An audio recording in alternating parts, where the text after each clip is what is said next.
আসসালামু আলাইকুম। তো আজকে দেখছেন অনেকেই আছে, সামিরুল ভাই, এটা হচ্ছে আশিক ভাই, আমি, এই যে নাসিম আছে। তো আজকে কিন্তু নার্সারিতে বিকেলবেলা আসছিলাম, তো সবাই এক ফ্রেমে বন্দি হলাম। তো সামিরুল ভাই কিন্তু এতদিন ইন্ডিয়াতে ছিল, বাড়িতে গেছিল ছুটিতে, তো আমাদের মাঝে আবার চলে আসে। সামিরুল ভাই, কি অবস্থা? বাড়িতে কেরাম দিনকাল কাটলো? বাড়িতে খুবই ভালো লাগলো ভাই। তবে আমি যে আসলাম, হুম। জীবনে এত কষ্ট কখনোই পাইনি। যে বাড়ি থেকে যখন বার হয়েছি এই কষ্টটা যখন পেয়েছি, হুম। কারণ এই কষ্টটা সকল প্রবাসী জানে কেরাম কষ্ট হয়। আসলে ঠিকই বলছেন ভাই, এই মানে যাওয়ার সময় খুবই ভালো লাগে, কিন্তু আসতে লাগলে পারে কিন্তু খুবই কষ্টদায়ক। কারণ আমি নিজে কয়বার হয়েছে আশিক, আমার তো মানে 4বার হয়েছে যাওয়া। তো আশিক ভাই কিন্তু আবার 7 তারিখে যাচ্ছে এই মাসের। তো 7 তারিখে যাচ্ছে, ইনশাল্লাহ আসতে লাগলে পারে এইরকমই কষ্টদায়ক হয়। কারণ যাওয়ার সময় ভালো লাগে, কিন্তু আসতে লাগলে একটু কষ্ট হয়। তো নাসিম ভাই, ভাই, কি অবস্থাতে একটু কিছু বলো। বাড়ি টাড়ি যাওয়া লাগবে না? কয় বছর হয়েছে আইছো? আমার 8 বছর রানিং। ইনশাল্লাহ বাদ যাবো কি করে? সামিরুল ভাইয়ের কথা শুনে তো আমার কান্না চলে আসতেছে। যা হোক, একবারেই মনে করেন যে 10-12 বছর থেকে একবারে চলে যাবো, ঠিক আছে? ওই মনে করেন যে এত কষ্ট পেতে পারবো না ভাই, কষ্ট হ্যাঁ, দেয় এটাই একবারই, ঠিক বুঝলে? আছে। সত্যি ভাই খুবই কষ্ট লাগে, মানে খুব খারাপও লাগে। মনে হয় যেন গ্রামে টুকটুকি চালি খাই সে ভালো, বিদেশের আসেনি।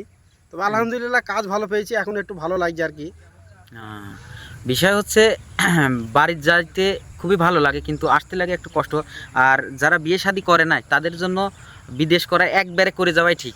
নাসিমের যে কথাটা এটাই ঠিক আছে, যে একবারে করে যাবে, এইভাবে গেলে পারেই কিন্তু ভালো হয়। কারণ আসার সময় যে কষ্টটা সেটা অন্তত পাওয়া হবে না। আর বিদেশ একবারে করাই ভালো, না কি বলো?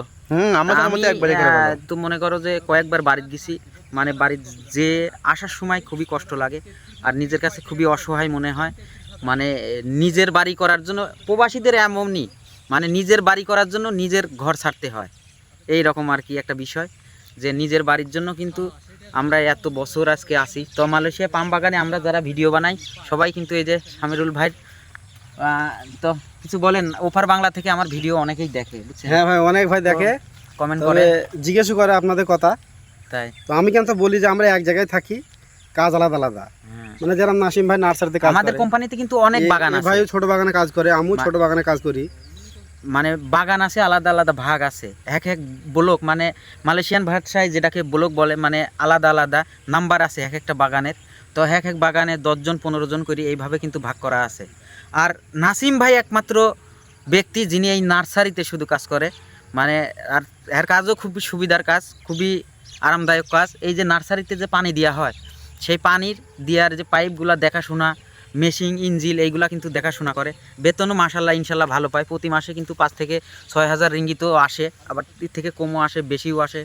তো কারণ ছুটির দিনে কাজ করলে পারে 3 ডবল, ভাই না 3 ডবল দেয় না?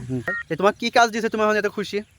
আমাকে এখন দিয়েছে ছোট বাগানে কাজ, মানে ছোট বাগানে ফল কাটা কাজ। সামিরুল ভাইয়ের বিষয়টা হচ্ছে বাড়ির যাওয়ার আগে ফল কাটার কাজ করতো, অন্য বাগানে করতাম, অন্য বাগানে করতে, এখন আর এখন দিয়েছে যে বাগানে এখন ইনকাম বেশি হবে সেই বাগানে দেশে, এর জন্য এত খুশি। তা তো বুঝি না। আমি কয় যে ভাই, যে তুমি তো আমাদের এই টিডিএম প্ল্যান্টেশন থেকে এত সুখে আছো না, কষ্ট আছে দেখি বলো। আলহামদুলিল্লাহ খুব ভালো আছি। আর ভাই আপনি তো আছেন অনেক দিন, আপনি কি আমার খবর? তো 12 বছর রানিং, ইনশাল্লাহ আলহামদুলিল্লাহ। আমি এই কোম্পানিতে কাজ করে অনেক টাকাই ইনকাম করছি আলহামদুলিল্লাহ।